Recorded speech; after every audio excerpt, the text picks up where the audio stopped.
नमस्कार। आज का हमारा टॉपिक है हिस्टोरिकल स्कूल, जर्मन इतिहासवादी संप्रदाय। प्रतिष्ठित संप्रदाय के आर्थिक विचारों की प्रतिक्रिया स्वरूप कई नए संप्रदायों का विकास हुआ। जैसे कि हम कल चर्चा कर चुके हैं, अनेक प्रकार की आलोचनाएं सामने आईं।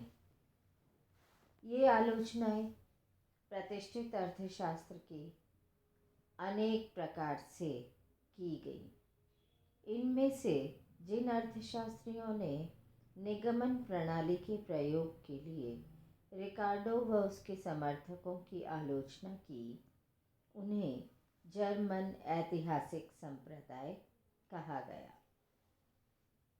इस संप्रदाय में जर्मनी के वे विद्वान शामिल थे जिन्होंने आगमन या ऐतिहासिक प्रणाली को अपनाने पर बल दिया।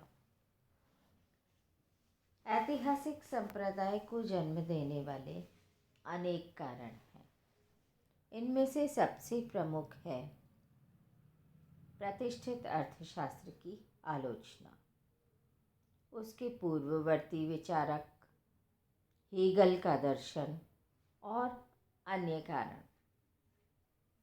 यदि हम इतिहासवादी संप्रदाय के विकास और इसके वर्गीकरण की बात करें तो सबसे महत्वपूर्ण इसमें जर्मन ऐतिहासिक संप्रदाय माना जाता है। जर्मन ऐतिहासिक संप्रदाय के विचारकों की विचारों में भी समानता नहीं पाई जाती, अतः इन्हें हम 3 भागों में विभक्त करते हैं। सबसे पहला है प्राचीन ऐतिहासिक संप्रदाय। इस प्राचीन ऐतिहासिक संप्रदाय में 3 प्रमुख स्तंभ हैं: विल्हेम रॉशर, हिल्डेब्रांड और कार्लनीज। रॉशर को इस संप्रदाय का नेता माना जाता है। विल्हेम रॉशर 1817 में जर्मनी में इनका जन्म हुआ। ये जर्मनी के विभिन्न विश्वविद्यालयों में अर्थशास्त्र के प्रोफेसर रहे और मुख्यतः हीगल के दर्शन से काफ़ी प्रभावित रहे। इन्होंने इतिहास की मदद से आर्थिक समस्याओं के अध्ययन का विचार दिया था। उन्होंने वाणिज्य, कृषि, वन आदि विषयों पर अपने लेख और पुस्तकें लिखी। इनके आर्थिक विचार मूल रूप से इस प्रकार थे। अर्थशास्त्र इनके विचार में एक सामाजिक विज्ञान है जिसे समाजशास्त्र, राजनीति शास्त्र, कानून, इतिहास आदि की सहायता से समझा जा सकता है। समाज केवल व्यक्तियों का समूह मात्र ही नहीं होता, अतः आर्थिक समस्याओं को वर्तमान के निरीक्षण के आधार पर नहीं बल्कि इतिहास के संदर्भ में समझा जा सकता है। वर्तमान जीवन तथा भूतकाल, ये दोनों की तुलना करना लाभप्रद होता है। इतिहास के निरीक्षण से हमें समाज की अनेक समस्याओं को सुलझाने के तरीके प्राप्त होते हैं। कोई भी नियम पूर्ण, सत्य एवं सर्वव्यापी नहीं होते। सामान्य आर्थिक नियमों जैसी कोई वस्तु नहीं होती तथा इनका कोई महत्व नहीं होता है। दूसरे हिल्डेब्रांड रहे जो अपने विचारों को कुछ इस प्रकार से व्यक्त किया। उन्होंने आर्थिक नियमों को विश्वव्यापी, सार्वकालिक और निरपेक्ष नहीं बताया, बल्कि आर्थिक नियमों के बारे में वे मानते हैं कि ये सापेक्ष होते हैं, समय और स्थान के साथ बदलते रहते हैं। इनका मत था कि परंपरावादी अर्थशास्त्री केवल आर्थिक पहलुओं का ही अध्ययन करना चाहते हैं। आर्थिक समस्याओं का अध्ययन आगमन प्रणाली के आधार पर किया जाना चाहिए। इन्होंने प्राकृतिक अर्थव्यवस्था, मौद्रिक अर्थव्यवस्था और साख अर्थव्यवस्था की बात कही। तीसरे मुख्य विचारक कार्ल गस्टव एडोल्फ नीज रहे, जिन्होंने gold and credit, railroads and their effects, political economy from the standpoint of the historical method, ये 3 काफ़ी महत्वपूर्ण पुस्तकें लिखी। उनका विचार था कि परंपरावादियों द्वारा व्यक्त प्राकृतिक और सार्वभौमिक नियमों के विचारों की कोई सत्ता नहीं है, क्योंकि आर्थिक विचार, संस्थाएं समय और स्थान के साथ बदलते रहते हैं। इसलिए इनके नियम भी सदैव सत्य और शाश्वत नहीं रहते। आर्थिक प्रणाली एक ऐतिहासिक विकास का परिणाम होती है और कोई भी आर्थिक प्रणाली अपने आप में पूर्ण और अंतिम नहीं होती है। उन्होंने वितरण की समस्याओं के समाधान में सामाजिक समस्याएं सुलझाने पर बल दिया। इस प्रकार प्रथम प्राचीन ऐतिहासिक संप्रदाय रहा, दूसरा था नवीन ऐतिहासिक संप्रदाय। इस नवीन ऐतिहासिक संप्रदाय में मूल रूप से Gustav von Schmoller, Karl Bucher, Adolf Held, Adolf Wagner, GF Knapp इस प्रकार के विचारक रहे। इन विचारकों के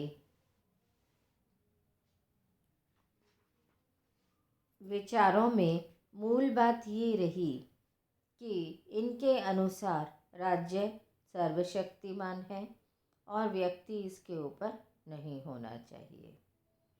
आर्थिक इकाइयों में निरंतर संघर्ष चलता रहता है और समय की गति के साथ साथ सदस्यों में स्वहित की भावना पनपने के कारण इनका पतन हो जाता है।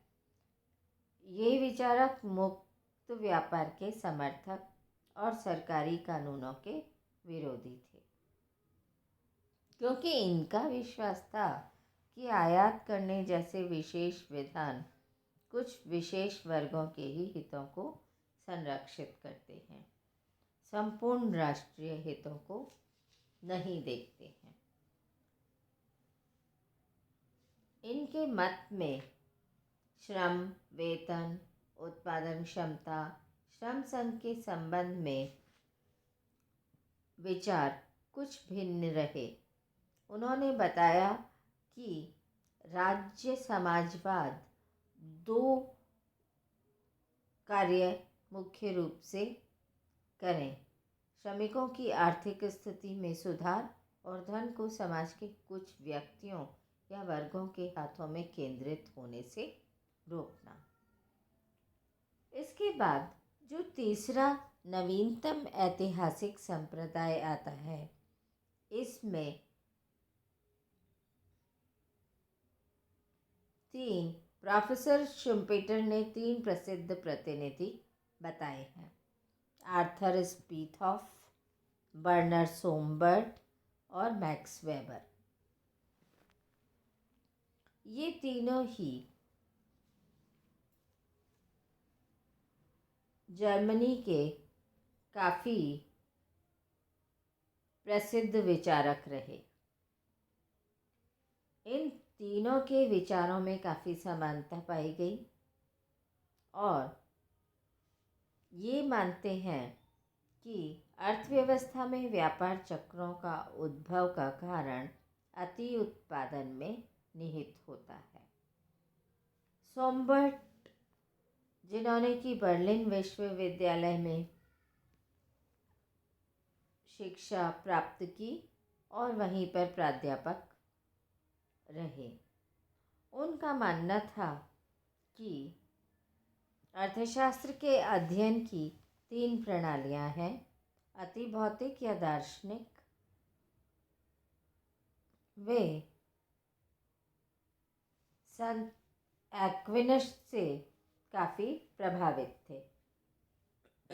प्राकृतिक वैज्ञानिक, जैसा कि पैरेटो ने दिया है, और सांस्कृतिक वैज्ञानिक, जो कि इतिहासवाद की है। वे अपनी प्रणाली को सांस्कृतिक वैज्ञानिक प्रणाली मानते थे।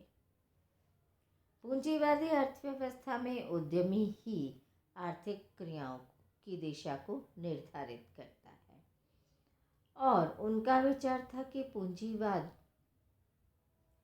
जब तक समाप्त नहीं होगा, बल्कि यह रूप बदल बदल कर चलता रहेगा। Max weber